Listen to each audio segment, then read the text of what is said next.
something I so deeply believe in now, that nothing happens to me, but everything is there for me. One of my biggest challenges that I developed my program from, my challenge in life, where I was faced with my son's autism. I didn't know autism, and living with it really scared me. And the real challenge is to do things differently and find your own way and be judged for being different. And I actually taught myself my whole life not to be too different. And I was very well conditioned to fit in, although I was different, because we all are uniquely different. We all have that programming.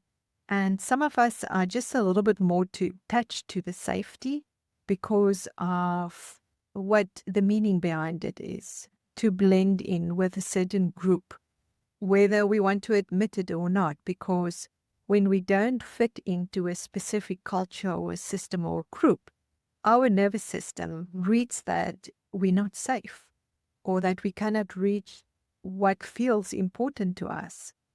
And that is a primal need for us to belong. Our nervous system responds as if there's a survival threat, if we're not seen or appreciated, because that equals danger.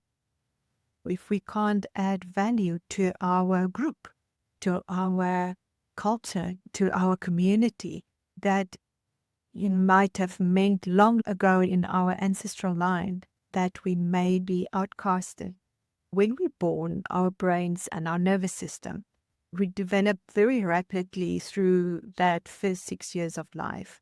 It still keeps on developing till the age of 20, but that first 6 to 7 years, the brain is actually in a theta state, which is almost like a state of hypnosis. And so it really takes in so much of the information of our surroundings to program what is safe and how to protect ourselves. So during that time, we absorb everything around us, or rather our perception of our experiences. And that becomes our internal map of the world and how we believe that we need to be to stay safe and accepted and loved. Those early impressions come through a cultural lens or a specific experience that leaves a very deep imprint. My personal story was when I was faced with Luca's behavioral changes. It was more than stressful. It was really overwhelming for me, That was before he was diagnosed with autism. And he was our only child. And when we tried so many different behavioral approaches and the normal parenting tools didn't work, we thought that there's something wrong with us. And we couldn't bring this child up the way others seems to manage. So when he was finally diagnosed with autism, I felt a very strange sense of relief because at least there was a name for what we were facing. But that's when the real journey began, because I tried to change him so often in the past just to fit into my world, what I hope that he would be okay and safe for the future. And that has led to a deep conflict between the two of us. And I really just long for a deep connection for us. I had to face all my own inner fears head on. There was no more room for pretense and no compromise on honesty. The stakes were just too high because I realized that I cannot keep on wanting to change him. I have to face my fears. That's my responsibility. And that search for connection with my autistic son became a discovery of authentic inner connection.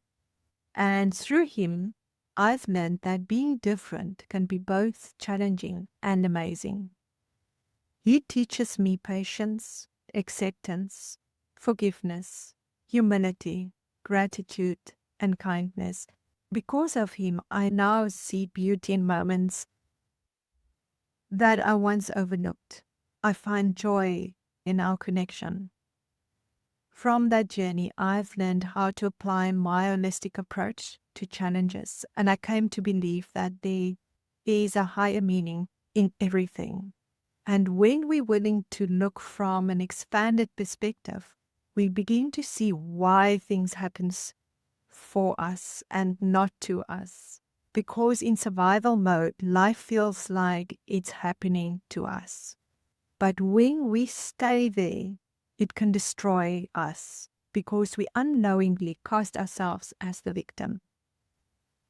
Sometimes we feel like the victim. Sometimes we are the perpetrator. But we have to be our own savior. And if you could write your own story, would you want to be the victim who suffers or the survivor who transforms? From that awareness, I created Journey to Thrive. It's a practical, heart-based method that helps you access your inner programming and move through discomfort so that your nervous system no longer stays trapped in the defenses of fight, flight, or freeze when emotional threats arise. In the end, it's never just about coping. It's about awakening to the wisdom within and meeting life challenges with awareness and discovering your own authentic way to thrive.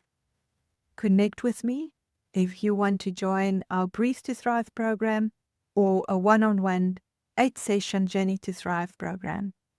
I'm also available for a 15-minute free call if you are interested and want to find out about what's the best next step for you.